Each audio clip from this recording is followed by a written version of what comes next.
Ito ang latest weather update.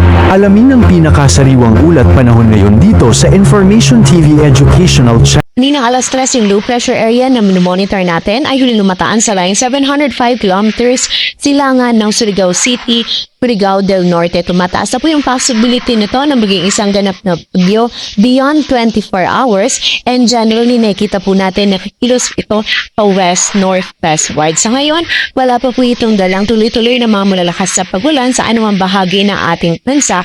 Ngunit sa latest analysis po natin, ina-expect natin na sa track nito ay ito ay tatawid dito sa ating kalupaan, mostly dito sa may Southern Luzon, Visayas area, simula po yan bukas hanggang Wednesday. And nakita po natin paglabas nito ng ating kalupaan, mostly kapag yan dito na siya sa West Philippine Sea, ay doon po siya magiging isang ganap na bagyo. Ngunit hindi rin po natin inaalis yung possibility na bago pa man ito tumawid ng ating landmass ay maging isang ganap na po siya na tropical depression. Ngunit kahit ano pa man po dito ay na-expect natin as a low pressure area or as a bagyo, na-expect po natin na magdudulot po ito ng mga pag-ulan sa malaking bahagi ng Southern Luzon, Visayas, ilang area po ng Mindanao, maging dito din sa Metro Manila simula po bukas at sa mga susunod na araw. Kaya continuous monitoring po tayo and patuloy na magantabay sa updates na ipapalabas po ng Pag-asa. And also, within the next 24 hours, magdadala din na po ito ng mga scattered na mga pagulan,